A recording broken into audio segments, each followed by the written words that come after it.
And we are live, and it is Thursday, and it's 1:03. Oh, we're late. Oh, darn. It is 30 with Karen and Justin. We're here today again with someone pretty awesome. Listen, we have no shortage of amazing guests on this show, and today is no exception. After 20 years in leadership, Mike realized most conflict isn't actually about communication. It's about misunderstanding people under pressure. And so the tell me how to say this. The Enneagram. Enneagram completely changed how he understood behavior, relationships, and leadership. And today he helps leaders and teams communicate better and work through tension in a healthier way. Sounds fine. We're getting the go ahead to sound fine. Okay, we're awesome. That's good news. Last week we had some technical difficulties. So Mike, thanks for coming on today. Let me ask you this to start. What first made you realize that communication wasn't actually the real problem? Because that's interesting, because a lot of times we talk about it's communication. We got to communicate. And there's probably no shortage of that. Yes, we do. But you found another layer to it. Yeah. Well, it was a friend of mine who asked if I had ever heard of this tool. And it's kind of a nerdy sounding thing. Who cares about the Enneagram? But because it's all about relationships, when I learned that it's about helping all of us understand our patterns, how we walk into a room. Like most of us don't realize that the fight or the conflict or the tension that we have with a boss or a spouse or a parent or a kid, the fight is rarely about the fight. It's stuff that you brought into that moment that was already kind of simmering, and because we're not aware of it, it changes things in really unfortunate ways sometimes. And so when my friend asked me if I'd heard about this, I said no. He told me it's like a personality typing system, and I said great, another personality typing system. Like I've had so many done, and they're interesting, but you know, at the end of the day, does it make a difference? Anyways, as soon as I learned that it helps me understand how I'm actually showing up, because there's a gap between how we think we're showing up and how we're actually showing up. Yeah. It's so funny because, you know, I'll give full credit to my mom on this one. She told me one time, she said, it's better to be fascinated with people than frustrated with people. And it's the background behind that is something along the lines of like, you know, if someone honks at you in the road and they're pissed off at you for doing something and you don't know why, and you're like, what did I do? You don't know what baggage they're carrying in that moment to have created that. You don't know if they just broke up with their spouse or someone passed away or, you know, who knows, something bad. And they're taking out that frustration on you. That's their version of communicating in that way with you. And I feel like that's exactly what you're talking about here. Yeah, it's similar. Like that there is a good example of how a moment in that driver's day could have influenced that moment. One of my favorite authors, Jefferson Fisher, if you guys haven't read this yet, you got to get it. It's a great book. But cool. he one of his principles is the person you're talking to is not the person you're talking to. And his point is, let's say you're getting horrible customer service at a restaurant and your waiter seems to not even give a rip that you're there. Like you're inconveniencing that server by even being there. You might not know that she was supposed to be off work 2 hours ago, and she had to panic and get her mom to drive an hour from Toronto to come and pick up the kids from school and stay late. And this is the 9th time it's happened in the last month, and she wants to quit her job, but she can't because she needs the money. And so she's so stressed about her kid, and she's worked 2 extra hours than she was supposed to, and you're getting bad service, and you think, man, you just don't care. So that I think what you just hit on is a good example of that. But what the Enneagram does, it shows what our patterns are, because all of us kind of have an autopilot that we are running on, that we don't even know what the settings are set to. The people around us who see us under stress, they could say, oh my gosh, yeah, Justin, love him. He's so gifted at this and this, but when he's backed into a corner, this is how he is predictably almost every time. All of us have that, all of us. Right. So when you start understanding what is driving that, it gives you freedom to then recognize it.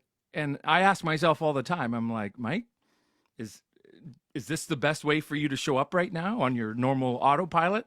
And I go, no, that usually doesn't work out the way I want. So now I have some options I can think and, so this is a combination of accepting and understanding other people, as well as being able to show up for yourself in your own way a little bit better to the world. Absolutely. In my experience, starting with myself, and that's what the Enneagram is meant to do. It's meant to be a mirror for you to start with. It would be easy to use the Enneagram because there's 9 different types. There's 3 subtypes to all 9 types, 27 general patterns. I know it sounds like a lot, but it's fairly simple to understand when you kind of learn about it. We can talk about the types if you want, but I don't want this to be a teaching time. But when you recognize your shadow side, let's say, because this is why I love the Enneagram. Most personality typing systems describe you, and you read it and you're like, yeah, that's me. Oh yeah, I'm strong at that. Oh, I'm horrible at that. Okay, great. But the Enneagram says, why do you show up in that weak way? Like, why do some people just like a bull in a china shop just punch through when the moment doesn't require a fight right now, but they're bringing fighting energy to that? Why does that happen? Why do some people, instead of holding people accountable, they're just always acquiescing and always saying yes and going with the flow and avoiding conflict, failing to recognize that you're just creating a much bigger conflict later by avoiding it all the time? Why do some of us over-explain ourselves and talk too much? These are just some examples of how the Enneagram shows that under stress, this is how you're showing up. So when I learned about mine, all of a sudden, especially with my wife, Justin, I married my best friend, Tanya. Here she is here. This is us in Hawaii. Beautiful. A couple of years ago, our 25th wedding anniversary. So my high school sweetheart, best friend. When we learned about each other's types, it was so much easier once knowing our type to go, oh my gosh, like I have compassion now. I used to be so mad at you for consistently doing that thing that drives me crazy. But now that I understand how I inadvertently am driving you nuts in ways I don't even mean to. Now I'm like, well, how can I hold you to a higher standard? You're just like me. So it gives you, like you said, instead of frustration, what was the term you used? Fascination. Be fascinated instead of frustrated. Yeah, that's right. Yeah. So it gives you that curiosity and compassion. And people that used to drive me nuts, now that I have this as an understanding, as a tool, I'm like, okay, I think I know where they're coming from here. Yeah. Well, what's interesting about, let's stick with the husband and wife relationship, because I know it intimately because I've been married for almost 20 years now. So awesome. Congrats. The thing is that, we've all had arguments with our spouse. And I think the hardest part to overcome is that we both think we're right in the moment. Absolutely. Right. And there's a reason why, because in our logical brain, in our own brain, we have that, oh, well, this is what's happening on my side of things. I'm right. Yep. Now, I've come to understand that being right is far less important than being happy. Yeah, that's right. You have a choice. Right. Yeah. But that being said, but I'm not saying I acquiesce to every situation. I mean, I'm not saying you shouldn't be that person that backs off. Is like, okay, honey, whatever, fine. But at the same time, I think what you're saying to me here is that the understanding of the other party's position and where you're coming from at the same time, if we can both understand each other that way, that with that kind of depth, our lives will be that much better. Absolutely. If you understand what I'm saying. Yeah. I didn't plan on looking for the thing I was just looking for, but it's a helpful illustration. I found some nerdy guy, a mathematician, and I say that in a loving way because I consider myself a nerd. He created this geometric shape that when you look at it like this, it's a circle. When you look at it like this, it's a triangle. Right. And then when you look at it head on like that, it's a square. Right. It's easier to see with the little wood thing it comes through, where it's like the kid block thing. The square goes in the square. So, and so oftentimes what we're bickering and arguing about what the shape of this is, failing to understand that, oh, you're looking at, oh my gosh, when I look at it from the way you're talking about, oh my gosh, I can totally see that. I was looking at it like this going, are you nuts? This isn't a square. What's wrong with you? And so the Enneagram is a way to understand what's driving people. And I'm a man of many analogies, Justin, but I love them too. I'm all for it. A lot of us have seen like those, motivational posters. I think that's where I first saw this, an iceberg, and there's only like 10% of the iceberg is visible above the water. 90% of it is underwater. It looks, blows your mind when you see the profile of it. But personality and behavior, those are the things that we can see with our boss, our direct reports, our coworkers, board members, family members, spouse. We just see personality and behavior. But what's driving their personality and behavior is all beneath the surface that you don't see.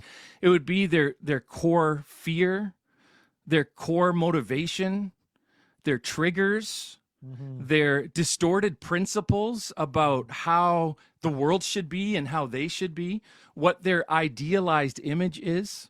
And all of these things shape our identity. So, and most of the time, I think we see the better side of people, right? People keep their inner monologue inside, right? Like they can be nice in public and stuff. It's when you're forced to live with someone or work with someone, that's when all of that stuff, you can't hide that anymore. And it is showing up. And if you don't understand this here, unfortunately, and my wife and I, although we've been best friends since 1993 when we first met, we've been married 27 years, and there's been 3 or 4 dark nights of the soul where I was like, I think this is what people who are thinking about divorce feel like. Like this is really, it stopped being fun, and every marriage goes through that, and I'm so grateful that Tanya and I, there's a number of things that really bind us together, but understanding each other's wiring since 2018 when we first learned about this, it has been a game changer because now we have shared language. I can say she's known as the considerate helper, and her subtype is social. Drives me nuts because that sounds so nice. She's the social considerate helper. Like she's just so nice, right? I'm the not fair. Just that's all I'm going to say. Not fair. Yeah, I know. And my title, I'm a self-preservation, intense creative. It's like I sound like a total, jerk. But regardless, now when Tanya is trying to help, but I never asked for it, and she's inadvertently coming across as condescending, and I'm feeling like, do you think I'm a little kid? Like I need your help with that? Like I'm a grown ass man. I can do, I'll do it myself. I forgot to ask if I'm allowed to say bad words. You can swear. I swear all the time. I'm not planning to. I do want my wife to be happy when she watches this. And so I can say, oh honey, you're helping. The old version of her before she understood her type, she'd be like, I'm helping because, and she'd, just start feeling defensive. For me, she can, but she can call me out now and she'll say, Mike, you are emotionally spiraling. All they said was this, and you're adding a whole story to it that you don't even know. And now you're like feeling like the sky is falling. Mike, you're spiraling. So now when I say, oh, honey, you're helping, she'll be like, okay, all right. Like there's she's not upset. When she says, Mike, you're emotionally spiraling, I don't have to defend and go, I'm spiraling because, right? I can just go, oh yeah, I do that. And it never works out well when I do that. So now remind me what your title was. What was your the intense creative. Intense creative. I love that. So tell me what surprised you most when you first learned about that, about yourself. It's mainly the gap between how I think I'm showing up and how I'm actually showing up. And, interesting. And if I can reference another book, this book here also changed my leadership, changed my life, Multipliers by Liz Wiseman. In it, she talks about 2 kinds of leaders. There's leaders that multiply leaders, and then there's leaders who diminish leaders. And there's a chapter in there on accidental diminishers where she says, some diminishing leaders, they're just arrogant, narcissistic, grandiose, crazy, maniacal people. But then there's the well-meaning accidental diminishers, and she talked about a number of traits, the pace setter, the ideas guy, on and on. She had about 9 of these tendencies.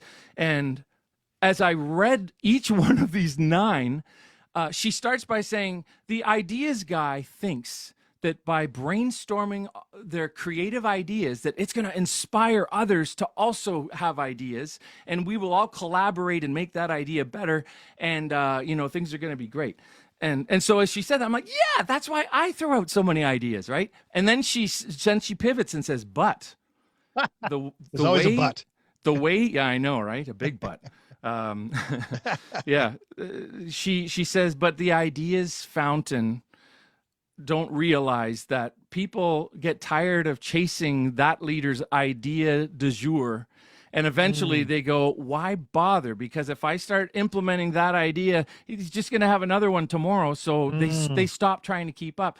And so as I read these 9 tendencies, Justin, I was like, oh my God, is it even possible that you could have all 9? Like I had all 9. And I was rethinking team members over the years who would tell me, Mike, I'm a little bit frustrated by X, right? And then I'd be like, oh no, okay, here's why I do that, and blah, blah, blah, right? And I was looking at the positive intent, failing to recognize, oh, but Mike, your intentions have nothing to do with your impact.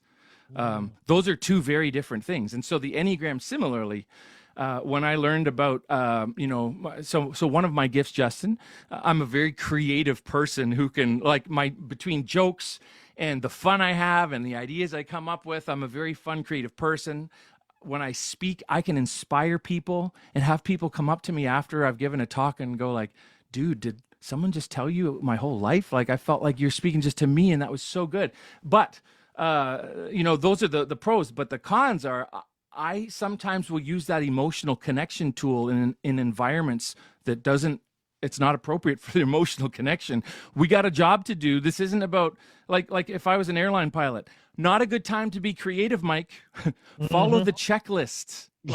Put on the straitjacket and do it the way I tell you to. Don't be creative here, right? So all 9 types. So that leads to my next question, which some of the blind spots that leaders tend to have. So like you must have, in going about your daily life prior to this, you just went along in life thinking, I'm awesome. Yeah. Well, right? Like everyone loves me, that kind of thing is what I'm sort of feeling from what you're saying, but not understanding that there was behind the scenes, the blind spot could have been your team, for example, wasn't as effective as they could have been. Absolutely, yeah. Because they were believing this sort of, it's almost like a boy who cries wolf scenario where it's like you kept coming up with stuff and getting excited, and they're like, oh, we got to move from there to there, there to there. Oh, let's just, so it actually creates a blind spot for you because you don't realize that's happening. Absolutely. And here's the truth. Every leader and in every relationship, you've got that dynamic where you think you're showing up one way, and what you don't see is the eye rolls that people, maybe they hide it on their face, but when you leave the room, they're like, will he ever, does he have a clue? Does she even know? Right? And it's kind of nice to know. Because airline pilots, back to that analogy, they set that autopilot, they monitor it, and they only use it in the appropriate settings, and they turn it off as soon as it's time to land the plane or maneuver around, unpredictable things. But you and I, sadly, because we know what we're really good at, for me, since I was a kid, I can smooth talk my way into places that I have no business getting into. And I'll come home and tell my wife, and she's like, why do they say yes to you? Like, that's crazy. NFL locker rooms, flight simulators at airlines, door-to-door surveys where most people would have their door slam in their face. I can pull that off. But when I show up going, oh, I know how to handle this, and I use that smooth talking skill that is so great in certain contexts. When I use it in the wrong context, it does not go well. And afterwards, I'm like, what's wrong with me? And every single leader, and my apologies, I know you're the one asking me, so I keep referencing me, but this applies to every listener watching this. I don't know if you want me to give a quick synopsis of the 9 types, but yeah, go for it. Let's hear it. That'd be great.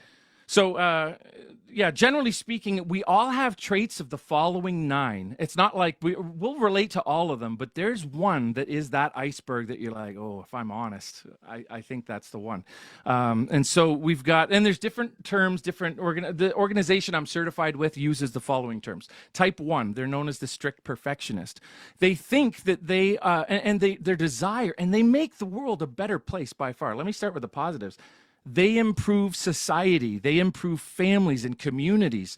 They can see mistakes and problems that are like, you know what? If we just tweak that, that's going to be better.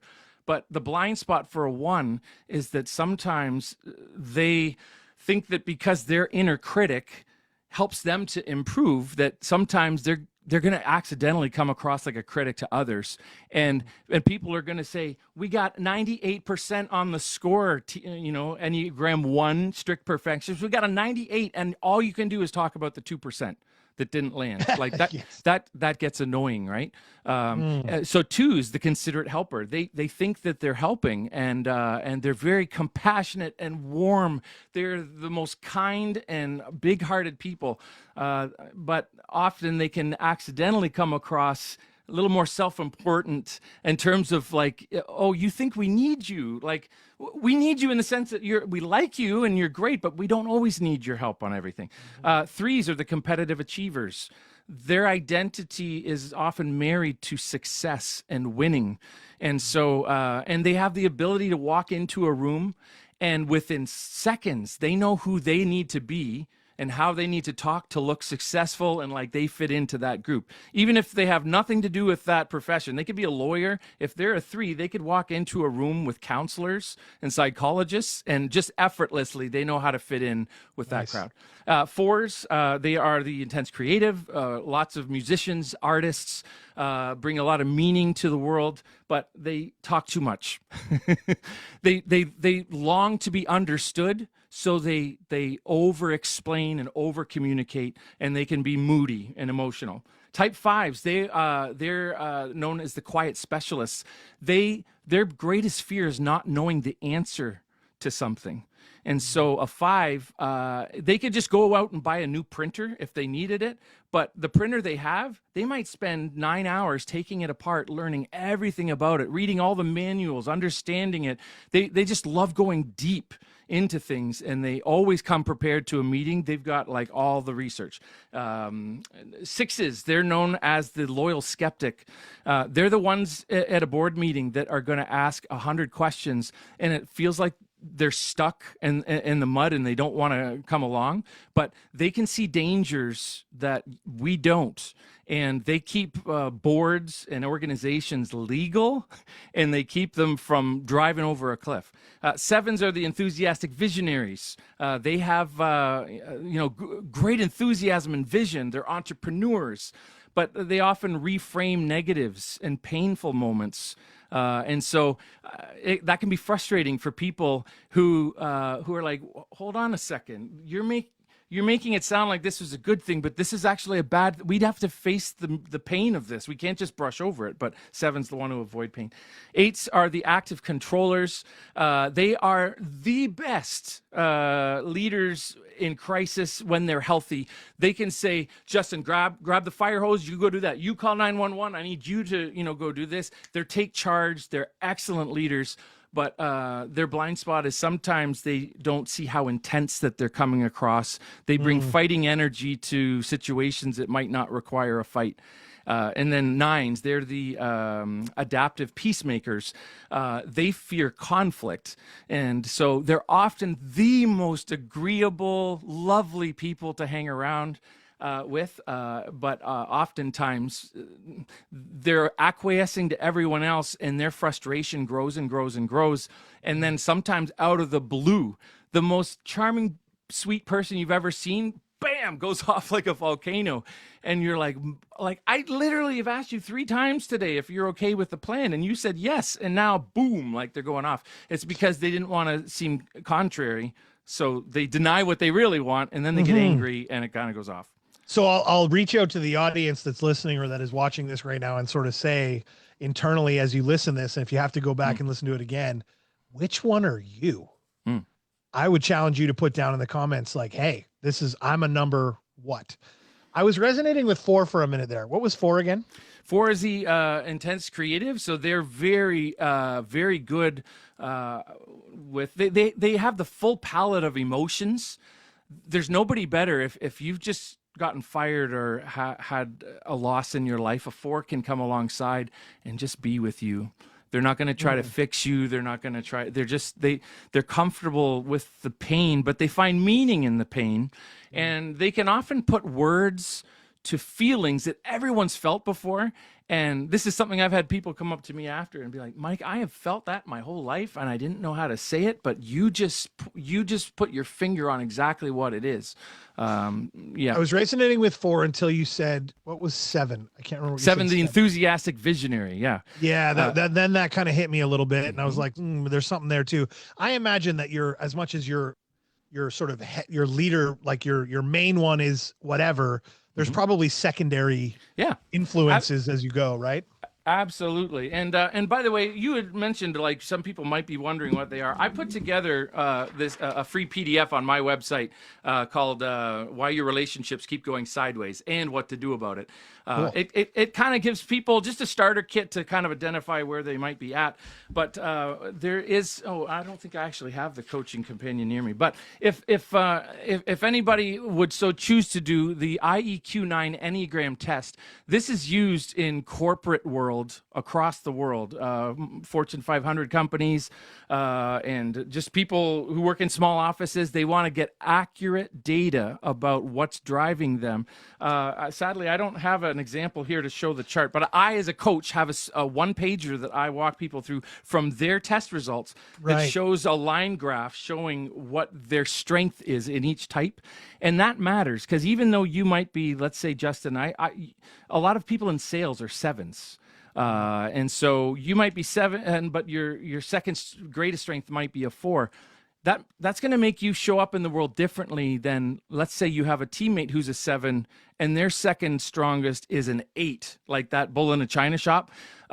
Your secondary and tertiary, if that's a word, those other strengths, they are going to impact how you're showing up.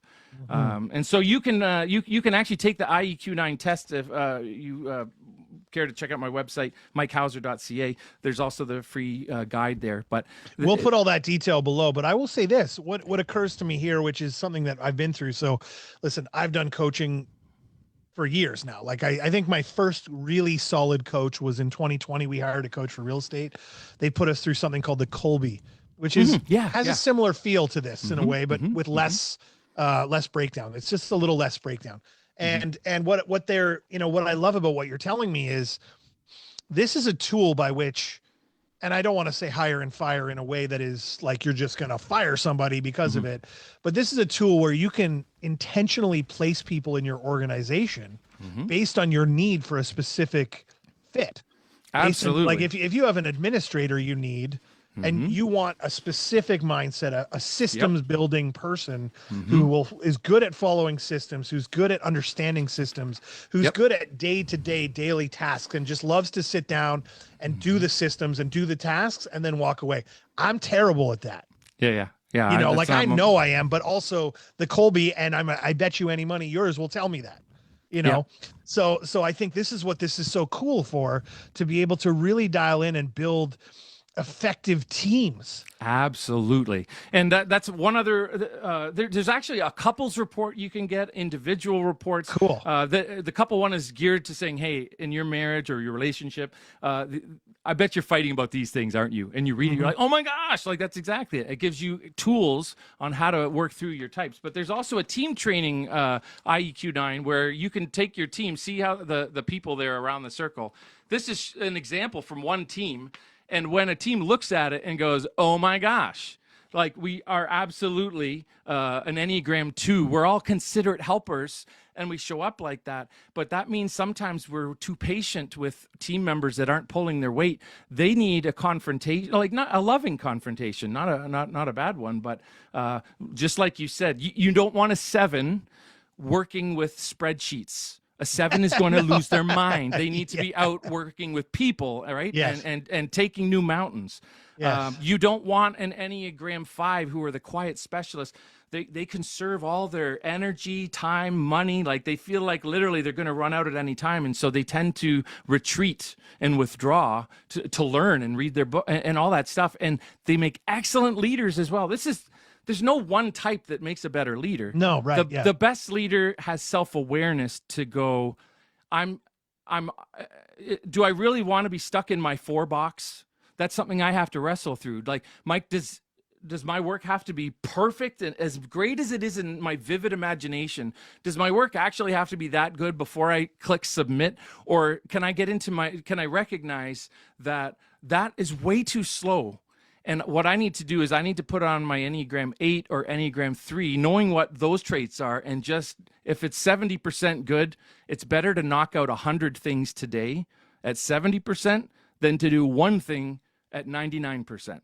And if I've learned anything about these types of things, none of it is, oh, you're that. No, it better not be like that. It's about embracing your superpower. Absolutely. That's what I've learned from these things. Self-awareness is key. And you've probably heard, Justin, for years, the saying, culture eats strategy for breakfast. Mm-hmm. Companies, that's why they hire Enneagram coaches to walk their team through it, because they understand there's not a talent problem on our team. It's not a lack of skill. We have the highest qualified people with the best degrees around on our team, and we're talking past each other every meeting. Mm-hmm. And then you see that guy say, oh, I'm leaving after 5 years for a better opportunity. And you're sitting there going, I've seen you and him fight every meeting we've had, and you're both at your wit's end. And I'm thinking, did you really leave because of a better opportunity? Or you just couldn't cope with like the misunderstandings anymore? So that's where but therein lies the opportunity, is to have freedom from that situation.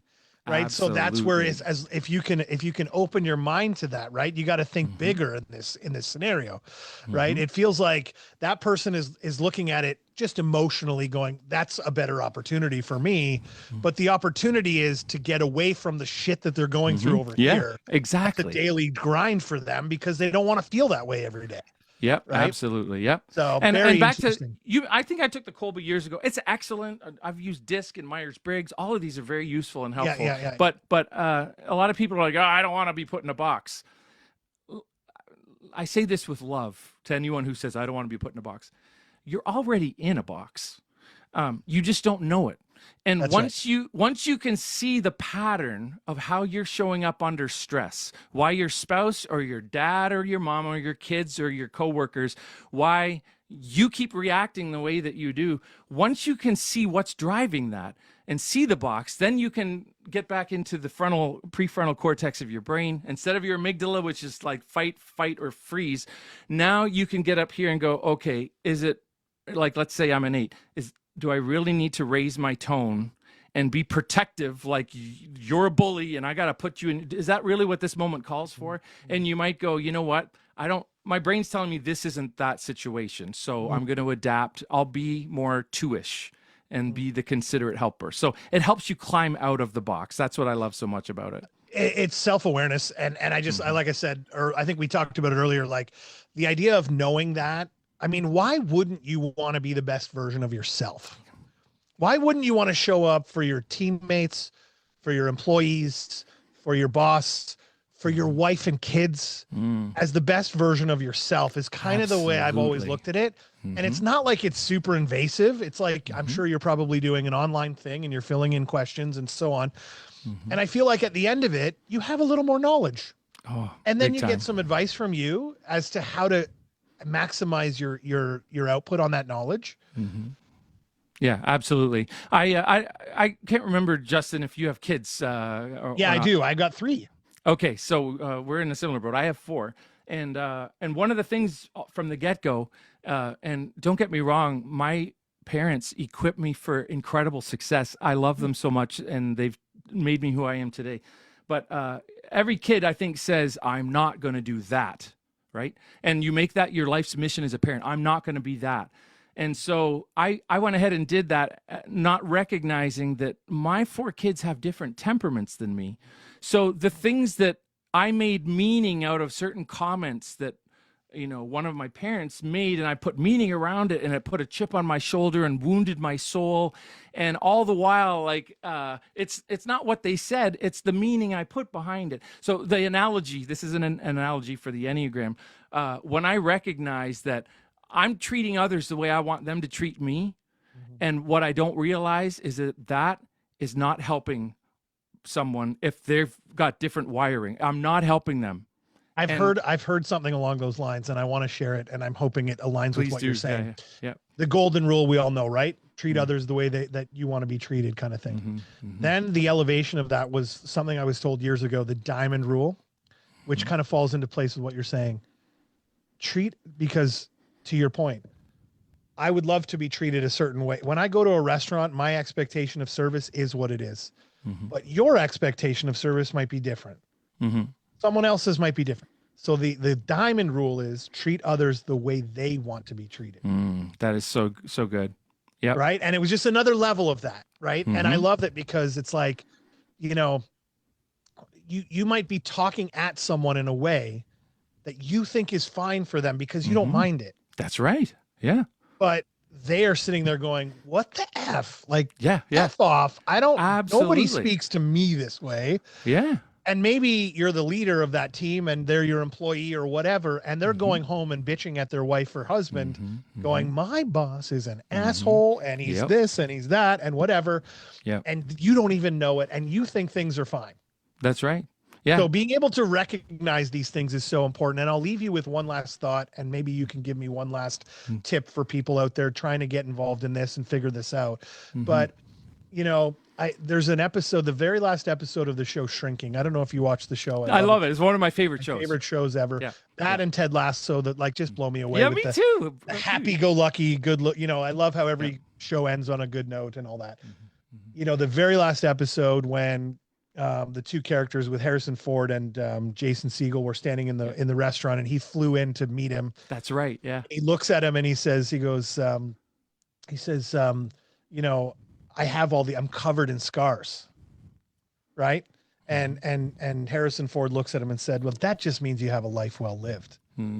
What kind of life would you have had without those scars? Right. So I think the problem is that some people sit here looking at us going, wow, they're so positive. They're so this. There's no way. There's not. I'm too late for me. I don't need to. No. It's never too late to make a change and to do something different to better your life in one way or another, whether you're 75 years old or 15 years old, just getting into it, make a change, do something good and help yourself. And I feel like learning about this to really interact with the world around you in a different way is probably one of the most interesting things that I've seen in a long time. You bet. I just watched Gran Torino for the first time just a couple weeks ago. That's a cool one. Yeah. And that's an example of a man in his, I'm thinking he's in his late 70s or in his 80s perhaps, who, he's got all kinds of baggage. It looks like it's too late for any hope for that guy to change. And it's such a redemption filled story of how you can live a life of amazing meaning where people will, we hate thinking about death in North America, right? But you and I are going to have a funeral one day. And the most beautiful stories to me, I love all stories, but when you see someone who's older, who's made some mistakes and they're out of touch with their kids and they want to pick up the phone, but they're terrified to do it because they think they're going to judge me, they're going to yell at me. It's the most beautiful thing when they get the courage to say, I'm gonna make a change. I'm gonna call. I can't change how they receive it. All I can do is my part and say, I screwed up and I love you and I want to be better. And we all need to embrace our identity. Here's my last thing. We are all beautiful people. Beautiful. It doesn't matter what differences we have. You are beautiful. And we also have to embrace that we are broken. It doesn't mean we're worthless. It doesn't mean we're to be condemned or judged. It means welcome to the human race. We're beautiful and broken. And when you can move forward with a tool like this to say, you know what? I'm going to do some work on myself. I want to grow in my relationship with myself. Once we start doing that, it's crazy how our relationships start to bloom, and people are like, you know what? You're a lot of fun to hang out with now. You know, I used to think you were a real bloop, bloop, bloop, and I love you now. Yeah. Doing self-work, it's a beautiful thing. No, you just gave me goosebumps. And on that note, I think we should end. So we're coming up against it. We really appreciate your time today, Mike. You are amazing. We're going to put all your website and all your stuff down below, your contact details down below in the chat. And if anybody wants to get in touch and try this thing and better themselves and just take that step, Mike is here for you. So thank you. Appreciate you. And we will see you next week. Thank you, Justin. Bye.